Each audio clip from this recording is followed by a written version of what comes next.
My name is Jennifer Altman. I am a VP in IT in Roche, and I lead a group that actually provides technology partnership for all of our corporate functions, as well as enabling our enterprise security, data privacy, and IT compliance. My career journey probably is not the traditional ladder going up. It is one that's full of twists and turns. I started my career probably almost 30 years ago now as a consultant, and that experience allowed me to kind of get a lot of exposure into different industries and different experiences. And then I came into the healthcare industry when I joined Roche almost now 15 years ago. And it's a decision I made. I will never turn back. And in this particular company, I've done anything from running global initiatives to running global transformations within the organizations. I definitely think so. I think that when I started my career in the beginning, the women in technology was much less than it is today. But even as of today, women in technologies, it only makes about 26% of our workforce.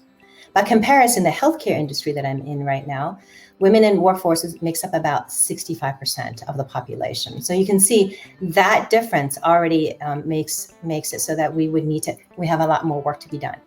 Specifically to women leadership, though, I think that over the last 10 years or so, many companies around the world have attempted intentionally to try to bring up that number, make that difference. And I think that that progress is good, but it still needs to go faster. I'm a firm believer that diversity of thought really brings in the power of what the workforce can contribute to the workplace. And the diversity, when I talk about that, I'm not just talking about gender either, but gender is a component of it. And the other parts are around the culture and ethnicity and many other aspects that we talk about when we talk about diversity and inclusion.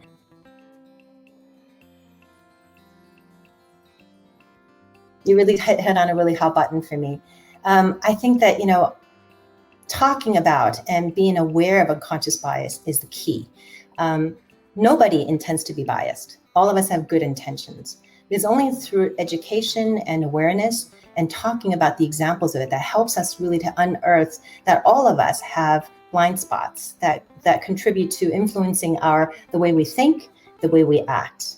And so I believe that as leaders, we have the obligation to help to educate everyone.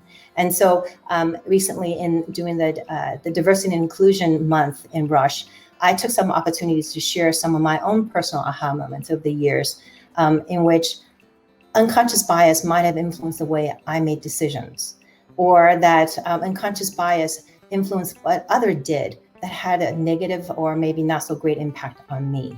So I think that we need to talk about it.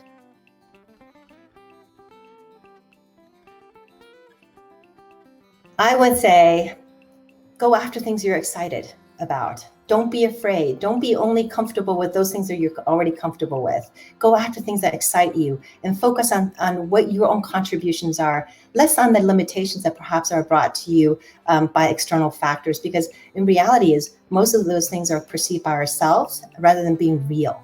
So focus on what you think that you can bring to the table. And while you're at it, what I would suggest is make sure you find coaches and sponsors that are there to support you in your learning, as well as help to raise your own confidence, because at the end, our own careers are our own responsibility. And it comes through our belief in ourselves.